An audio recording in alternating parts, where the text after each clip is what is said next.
Halo semuanya, Assalamualaikum warahmatullahi wabarakatuh. Berjumpa lagi dengan saya Yulia Rosanidar. Mari kita belajar lagi tentang perpajakan. Tidak lupa dengan dosen kita yang paling ceria, Ibu Ai Anissa Utami. Teman-teman, jadi di sini kita akan membahas tentang pajak penghasilan terutang. Nah, subjek pajak ini terbagi menjadi 3 menurut pasal 2 ayat 2. Yang pertama ada orang pribadi, badan, dan badan usaha tetap atau BUT. Menurut pasal 2 ayat 2, subjek pajak terbagi lagi menjadi 2, yaitu subjek pajak dalam negeri dan subjek pajak luar negeri. Lalu di sini ada 4 kategori yang termasuk dalam subjek pajak. Yang pertama ada kantor perwakilan negara asing, lalu yang kedua ada pejabat-pejabat perwakilan diplomatik dan konsultan, yang ketiga ada organisasi-organisasi internasional yang ditetapkan dengan keputusan Menteri Keuangan, lalu yang terakhir ada pejabat-pejabat perwakilan organisasi internasional yang dengan syarat bukan warga negara Indonesia dan tidak menjalankan usaha, kegiatan, atau pekerjaan lain untuk memperoleh penghasilan dari Indonesia.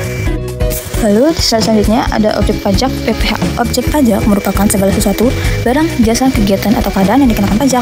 Objek pajak penghasilan adalah penghasilan, yaitu tambahan kemampuan ekonomis yang diterima atau diperoleh oleh wajib pajak. Untuk wajib pajak orang pribadi, penghasilan bruto selain dikurangi biaya-biaya sesuai undang-undang, dikurangi juga dengan penghasilan tidak kena pajak. Jadi PKP itu dengan rumus penghasilan sebagai objek pajak dikurang biaya dikurang PTKP. Lalu di sini ada tarif PPH orang pribadi. Nah, tarif pajaknya itu mulai dari 0 sampai 60 juta itu perhitungan 5%, 60 sampai 250 juta 15%, 250 sampai 500 juta itu ada 25%, 500 juta sampai 5 miliar itu ada 30%, dan 5 miliar ke atas itu hitungannya 35%. Ini sesuai dengan pasal 17 ayat 1 huruf A Undang-Undang PPH. Lalu di sini ada pembahasan pengurangan penghasilan. Penghasilan kena pajak ditentukan berdasarkan penghasilan bruto yang dikurangi dengan pengurangan atau pengeluaran tertentu. Pengeluaran tersebut dinamakan juga biaya atau beban.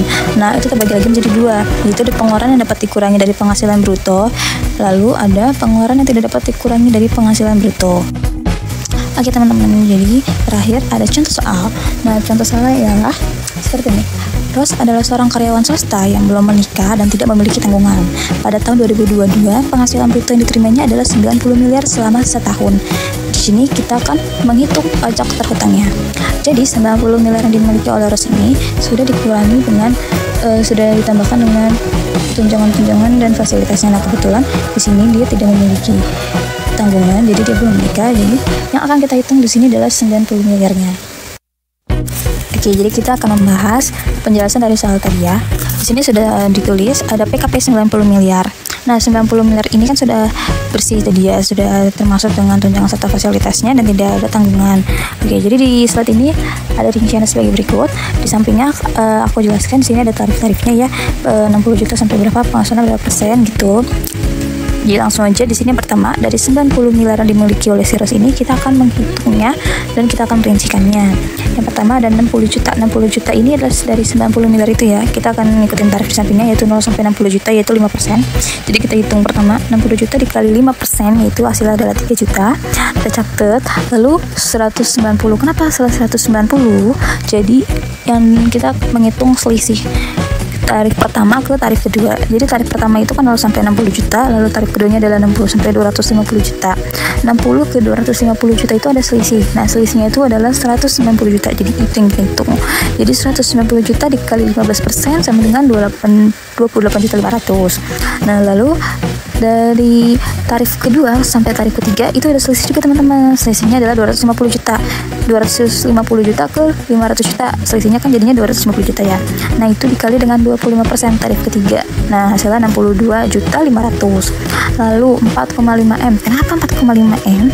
Karena 500 juta ke 5 miliar penghitungannya gitu. Jadi selisih dari tarif pertama ke tarif selanjutnya itu dihitung satu persatu. Jadi 4,5 M dikali 30% itu sama dengan 1.355.000 rupiah. Nah, ini kan sudah kita hitung nih setelah kan 60 tambah 190 tambah 250 tambah 4,5 M itu ada sekitar 5 M. Nah, untuk penghasilan yang terakhir itu untuk tarif yang terakhir 35% 5 miliar seterusnya itu kita kurangi dulu dengan 4 komponen tadi yang telah kita hitung. Jadi 90 miliar dikurang 5 miliar itu ada 85 miliar. Nah, 85 miliar itulah yang akan kita hitung. Jadi 85 miliar dikali 35% sama dengan 29.750.000 rupiah. Jadi kalau seandainya kita hitung dan kita totalkan semua, pajak yang ditanggung oleh Ros ini dengan penghasilan 90 miliar adalah pajak yang terutang adalah 31 miliar 194 juta 194 juta rupiah, seperti itu. Jadi kalau misalkan untuk menghitung PKP pajak orang pribadi seperti ini, tapi ini adalah yang tidak punya tunjangan gitu, yang tidak ada tanggungan anak dan sebagainya, seperti itu.